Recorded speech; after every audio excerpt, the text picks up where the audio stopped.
Hello students, welcome to Katyayan academy. आज हम लोग थोड़ा सा डिस्कशन करेंगे लाइट के बारे में। ठीक है, तो बेसिकली लाइट क्या होती है। लाइट जब प्रोपोगेट होती है, प्रोपोगेशन मतलब क्या होगा, प्रोपोगेट मतलब क्या होगा, लाइट जब एक जगह से दूसरी जगह मूव करती है, चलती है, तब उसके बारे में क्या चीजें हो सकती है, कौन कौन सी कंडीशंस हो सकती है, उसके बारे में थोड़ा सा डिस्कस करेंगे कि बेसिकली हमें ऑब्जेक्ट दिखता क्यों है।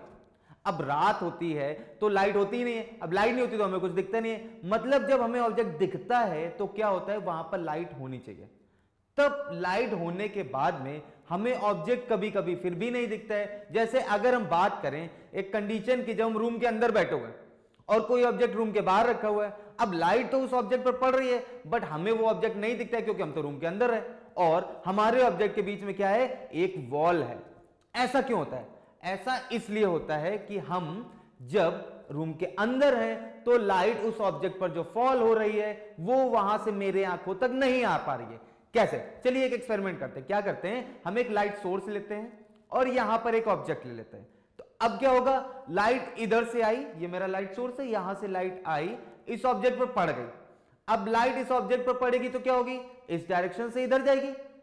इसको हम बोलते हैं reflection. When lights falls on an object and after striking the surface of the object it reflect in the same medium। उसी मीडियम में क्या होगी, ये वापस चली जाएगी। जब उसी मीडियम में वापस चली जाएगी तो क्या होगा, रिफ्लेक्शन। बट अब लाइट इधर से आई, इस ऑब्जेक्ट पर पड़ी और इधर रिफ्लेक्ट हो गई, बट ये जो रिफ्लेक्ट होने के बाद में जो लाइट है वो क्या मेरी आंखों तक आई, क्या नहीं आई। इसीलिए मुझे ये ऑब्जेक्ट दिखाई नहीं देगा। तो वो मुझे ऑब्जेक्ट दिखाई कब देगा, जब हम इस रिफ्लेक्शन वाले पार्ट में जिधर लाइट जा रही है वहां पर खड़े हो जाए। तो हम क्या करते हैं, यहां से जगह अपनी चेंज करते हैं और इस कंडीशन में आते हैं। अब क्या है, लाइट इधर से आ रही है, इस ऑब्जेक्ट पर पड़ रही है और मेरी आंखों पर आ रही है। तो अब अगर मैं इस कंडीशन में रहूंगा तो मुझे क्या होगा, ऑब्जेक्ट दिखाई पड़ेगा और इसी को हम बोलते हैं रिफ्लेक्शन। तो रिफ्लेक्शन क्या होता है, लाइट एक जगह से आती है, किसी सरफेस पर पड़ती है और उसी मीडियम में वापस चली जाती है। तो इसको हम बोलते हैं रिफ्लेक्शन ऑफ लाइट। तो ये एक कंडीशन हो गई।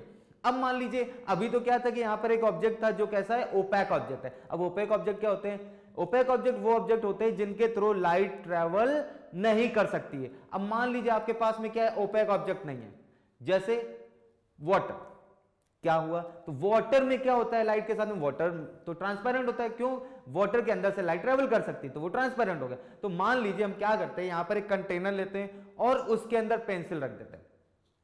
अब पेंसिल जब उसके अंदर रख दी तो कैसा लगता है, जो पेंसिल वाटर के अंदर है उसका डायरेक्शन अलग रहता है और जो पेंसिल वाटर के बाहर है वो अलग लगती है। क्यों, क्या होता है, पेंसिल ऐसा लगता है बीच से ब्रेक हो गई है। क्यों, it is because of refraction. तो रिफ्रैक्शन की वजह से क्या होता है, पेंसिल का जो एक्चुअली शेप है, यहां पर आप देखेंगे जो एक्चुअली शेप है, जो स्ट्रक्चर है पेंसिल का वो एकदम सीधा है, बट रिफ्रैक्शन की वजह से क्या होता है, जो पार्ट पेंसिल का पानी के अंदर है वो थोड़ा सा ऊपर आ जाता है। अब जब वो ऊपर आ जाता है तो हमको ऐसा लगता है अच्छा ये पेंसिल जो है वो बीच से ब्रेक हो गई है। इसको क्या बोलते हैं, इस प्रोसेस को क्या बोलते हैं, इसको हम बोलते हैं रिफ्रैक्शन। ठीक है, तो रिफ्रैक्शन की वजह से क्या होता है, ऑब्जेक्ट जो एक मीडियम में और दूसरे मीडियम में सेम ऑब्जेक्ट को जब हम प्लेस कर देते हैं तो उनका जो साइज है वो ऐसा अपीयर होता है कि वो चेंज हो गया। ठीक है, इसी वजह से पेंसिल क्या होती है, हमको ब्रेक दिखाई देती है। इसी तरह से क्या होता है, अगर हम बात करें स्पेक्ट्रम की, अब स्पेक्ट्रम क्या होता है, बैंड ऑफ कलर्स, विबग्योर। ठीक है, तो विबग्योर क्या होता है, बैंड ऑफ कलर, जिसको हम बोलते हैं स्पेक्ट्रम। अब हम इसको कैसे ऑब्टेन कर सकते हैं, मान लीजिए यहां पर हमारे पास में एक ये प्रिज्म है, तो ये प्रिज्म है मेरे पास में। अब हम क्या करें, इधर से एक लाइट रे लेकर आते हैं। ये लाइट रे आई, प्रिज्म में गई, प्रिज्म से जब पास होगी तो क्या होगा, ये एक अपने कॉन्स्टिट्यूएंट कलर में स्प्लिट हो जाएगी। ठीक है, तो क्या हुआ, ये व्हाइट लाइट आई, प्रिज्म में इंसर्ट हुई और वहां से निकला यहां से विबग्योर का पूरा स्पेक्ट्रम। और इसी जो कलर्स ऑफ बैंड है इसको हम बोलते हैं स्पेक्ट्रम ऑफ लाइट। ठीक है, तो बेसिकली हम लोगों ने आज क्या क्या देखा, हम लोगों ने आज देखा रिफ्लेक्शन ऑफ लाइट, और क्या देखा, इसके बाद में हम लोगों ने देखा रिफ्रैक्शन ऑफ लाइट, और फिर अभी हम लोगों ने लास्ट में देखा स्पेक्ट्रम। ओके, तो ये सभी चीजें लाइट की बहुत इंपॉर्टेंट है और हमें बहुत ही अच्छे से दिखाई देती हैं। जैसे अगर हम बात करें रेनबो की, तो रेनबो कैसा होता है, एकदम कलरफुल होता है, बारिश के बाद में दिखता है, बट होता क्यों है, it is because of refraction.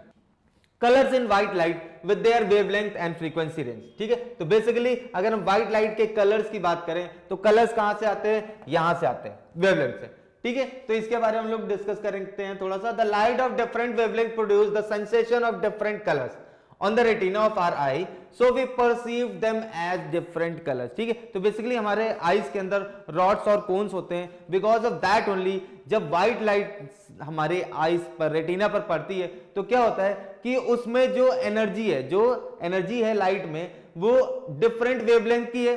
अब वो जो एनर्जी, वेव की एनर्जी है, जो लाइट क्या है वो एक तरह की वेव है, उसमें जो वेव की एनर्जी है वही ये डिसाइड करती है कि हमें किस कलर का विजन आएगा। ठीक है, और वो कहां से आता है, वो आता है वेवलेंथ से। ठीक है, तो basically wavelength is the characteristics of colour. तो वेवलेंथ क्या डिसाइड करती है, wavelength is the characteristics of colour, यही वो कलर डिसाइड करती है, irrespective for its origin, that is the light of the same colour obtain from the different sources will have the same wavelength. तो basically क्या है कि हम किसी भी सोर्स से लाइट ले लें, बट अगर हमें रेड लाइट मिल रही है, फॉर एग्जाम्पल हम एक जगह पर लेजर टॉर्च ले लेते हैं, दूसरी जगह पर बल्ब ले लेते हैं, बट अगर लाइट रेड कलर की है तो उनका वेवलेंथ कैसा होगा, सेम होगा, और इसीलिए हमें सभी चीजें कैसी, रेड दिखाई देंगी। ठीक है, इसके बाद में आगे बढ़ते हैं। नेक्स्ट है हमारा न्यूटन्स एक्सपेरिमेंट। तो इस चीज को प्रूव करने के लिए न्यूटन ने सबसे पहले एक एक्सपेरिमेंट किया। उन्होंने क्या किया, उन्होंने एक व्हाइट लाइट को एक प्रिज्म से पास करा, और उस समय क्या था, व्हाइट लाइट रे को ऑब्टेन करना बहुत टफ था। तो उन्होंने क्या किया, उनके विंडो में एक अपर्चर था, उस अपर्चर को ब्लॉक किया और उसमें से एक सिंगल लाइट रे निकाली। उस लाइट रे को उन्होंने प्रिज्म से पास किया। तब उन्होंने देखा कि अगर यहां पर हम स्क्रीन को प्लेस कर दें तो उस कंडीशन में क्या होगा, उनको डिफरेंट कलर की लाइट्स मिलेंगी। ठीक है, तो वो लाइट कौन कौन सी थी, violet, indigo, blue, green, yellow, orange, red. और इनका जो ऑर्डर है that is in increasing wavelength. उसमें क्या है, वो जो ऑर्डर है वो वेवलेंथ के इंक्रीजिंग ऑर्डर में है, और वो जो वेवलेंथ का रेंज है that is 4000 angstrom to 8000 angstrom. ठीक है, तो यहां पर अगर हम बात करें 4000 एंगस्ट्रॉम की, तो वो किसका होगा wavelength, that will be violet, और जो रेड का है उसका जो वेवलेंथ है दैट इज 8000 एंगस्ट्रॉम। ठीक है, तो इस तरह से इन सभी कलर्स का जो वेवलेंथ है वो डिफरेंट कलर का होगा, डिफरेंट रेंज का होगा, और वही ये डिसाइड करेगा कि वो जो कलर है वो किस कलर का है। अब अगर हम y की बात करें यहां पर, तो ये बेसिकली होगा 4000 टू 8000 के बीच, बट ये रेड के पास में, तो इसका जो रेंज होगा, इस कलर का वेवलेंथ का रेंज, वो 8000 के क्लोज में होगा। ठीक है, तो इस तरह से क्या होता है कि सभी कलर का जो वेवलेंथ होता है वो अलग अलग होता है, और जो वेवलेंथ होता है वही डिसाइड करेगा कि ये जो अपीयरेंस है इस लाइट का वो किस कलर का होगा। ठीक है, तो ये न्यूटन का एक्सपेरिमेंट था जिससे उन्होंने बताया कि basically white light has 7 colours या डिफरेंट कलर्स। ठीक है, तो अब हम लोग इसके बाद में बात करते हैं डिस्पर्जन की।